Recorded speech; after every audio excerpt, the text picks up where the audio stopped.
A woman on the run. The wind howled across the open prairie, carrying with it the scent of dust and danger.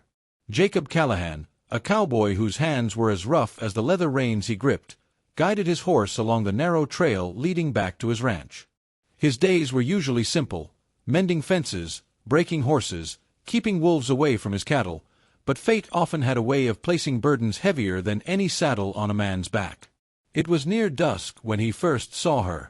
At the edge of the cottonwood grove, crouched by a stream, was a woman unlike any he had seen in these lands.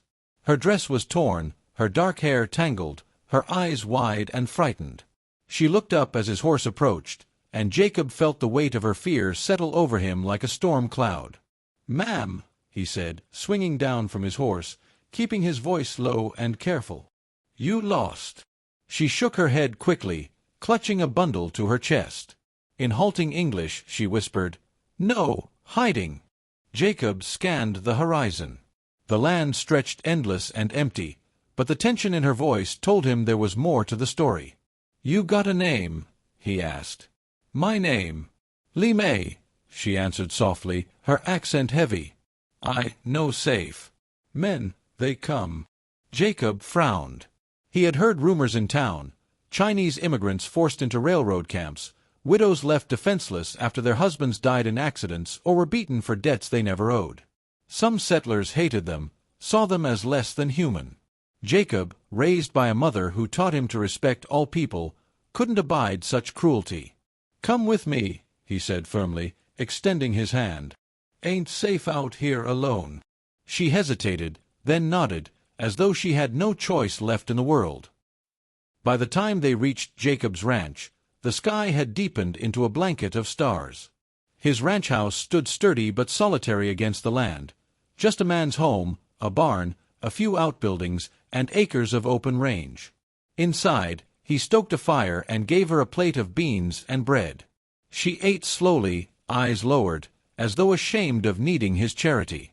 "You said men were after you," Jacob pressed gently once she had finished. "Who are they?" Her voice trembled.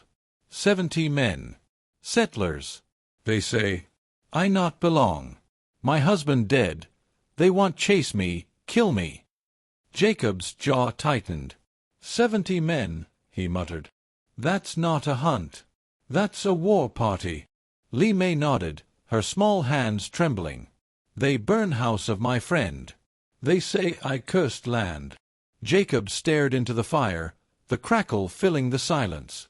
He had fought men before, outlaws, drifters, ranch thieves, but 70 against one?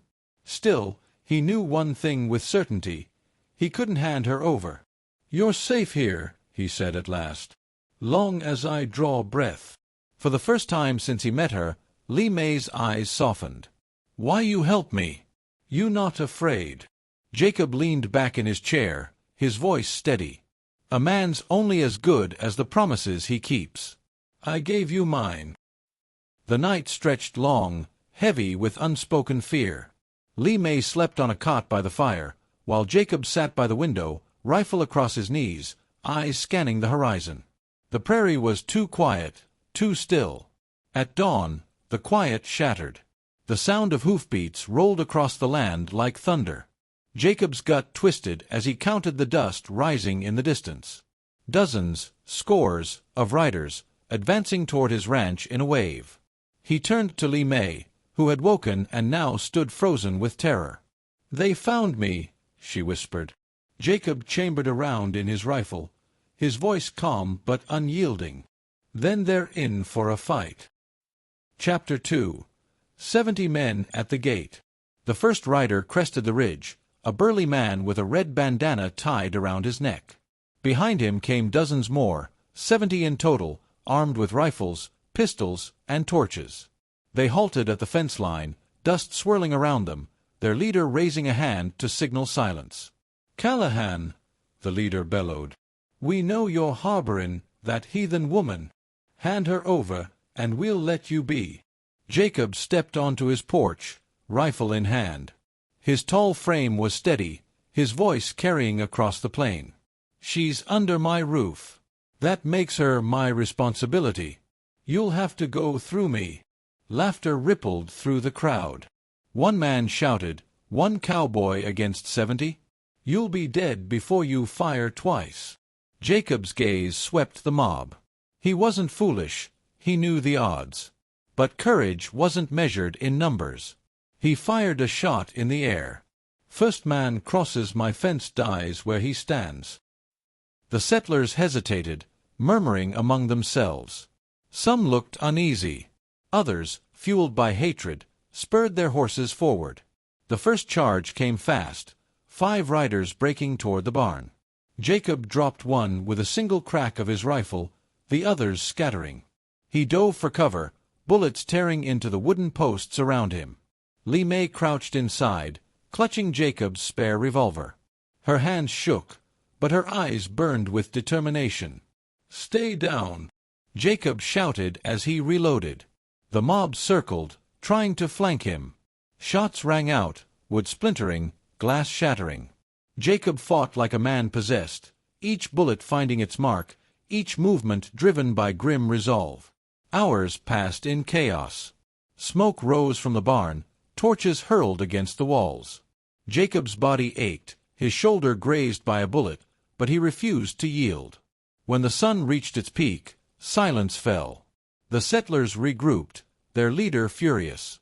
"You can't fight us all day, Callahan," he snarled.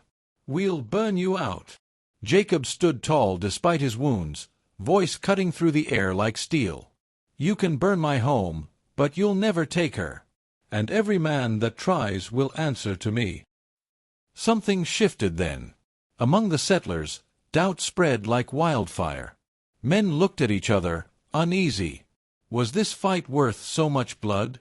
Finally, one by one, they turned their horses and rode away, leaving only the leader glaring back.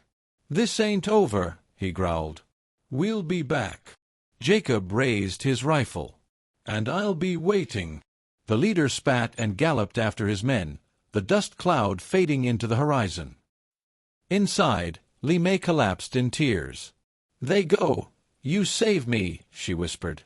Jacob knelt beside her, placing a hand gently on her shoulder. "You're safe now. As long as I live, nobody's layin' a hand on you." She looked up at him, gratitude shining in her eyes. For the first time, she allowed herself to hope. In that quiet moment, among the ashes of battle, a bond was forged, one not of convenience or circumstance, but of loyalty, courage, and the promise of a new beginning. Epilogue. Days later, the ranch bore scars of the fight, burned fences, shattered windows, but it still stood, just as Jacob did. And beside him, Li Mei worked, her presence no longer that of a fugitive, but of a woman finding home. The settlers would whisper, plot, perhaps return one day. But for now, the prairie was calm, and the cowboy and the widow stood together, united not by blood, but by choice. And that choice was stronger than 70 men.